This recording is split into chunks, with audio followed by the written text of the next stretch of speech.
Kasus pungutan liar, pungli, di layanan fast track atau jalur cepat di Bandara Internasional I Gusti Ngurah Rai yang melibatkan oknum pejabat imigrasi tidak saja mencoreng institusi, namun juga mencederai pariwisata Bali. Bahkan, kejadian tersebut dinilai sangat memalukan bagi Bali di mata dunia internasional. Terlebih kasus pungli ini terjadi di etalase pintu masuk wisatawan internasional. Untuk itu pelakunya harus dihukum berat. Hal itu diungkapkan pengamat hukum Universitas Warmadewa, Unwar, Dr. Iwayan Rideng, pada Selasa 21 November 2023. Dia mengatakan seharusnya imigrasi di Bandara Ngurah Rai menunjukkan performa yang baik dalam memberikan pelayanan yang nyaman kepada seluruh pengguna jasa Bandara Ngurah Rai. Apalagi, layanan fast track sejatinya difungsikan untuk memfasilitasi penumpang lansia, ibu hamil, anak-anak, pekerja migran, dan penumpang VIP maupun VVIP. Ketika pungli dilakukan di layanan fast track untuk kepentingan pribadi maupun kelompok oleh oknum pejabat imigrasi, hal tersebut tidak bisa dibenarkan oleh siapapun. Tentu kejadian yang terjadi di Bandara Internasional Ngurah Rai Bali sangat memalukan.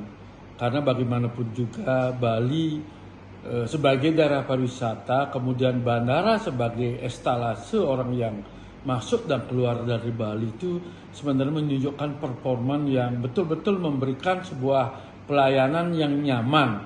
Namun demikian terjadinya sebuah pungli dalam kegiatan proses yang sebenarnya itu digunakan untuk memfasilitasi passenger dalam kerangka mendapatkan kenyamanan dan juga sebagai jalan tol yang sebenarnya indikator ditujukan kepada lansia, kemudian ibu hamil, anak-anak dan juga pekerja migran Indonesia yang membawa devisa bagi Bali namun disalahgunakan. Terlebih-lebih yang melakukan adalah suatu lembaga yang selama ini imigrasi itu sebagai lembaga yang memfilter terhadap datang dan perginya dari wisatawan.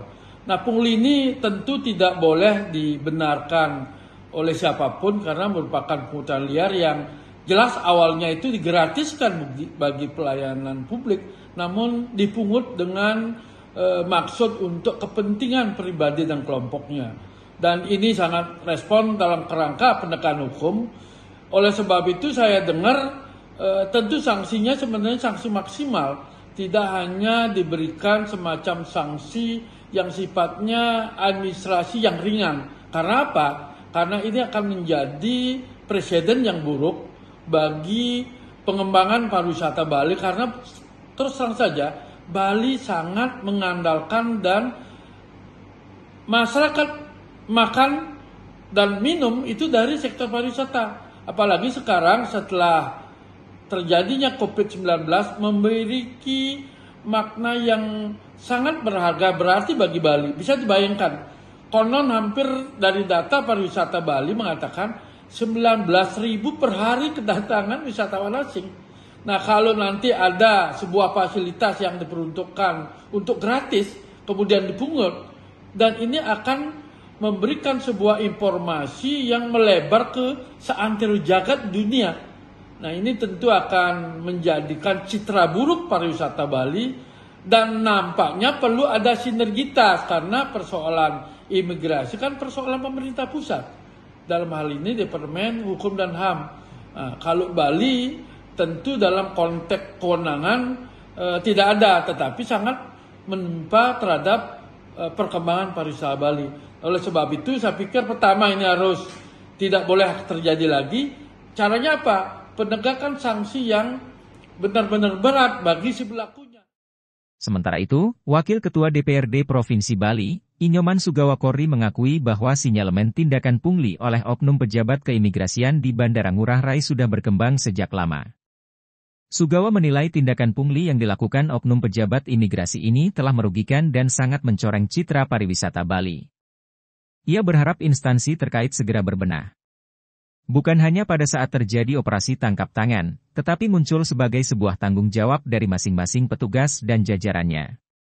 Petugas di lapangan juga harus memiliki komitmen untuk menjaga citra pariwisata Bali. Di samping juga aspek supervisi dan pengawasan terus ditingkatkan. Ketut Winata melaporkan.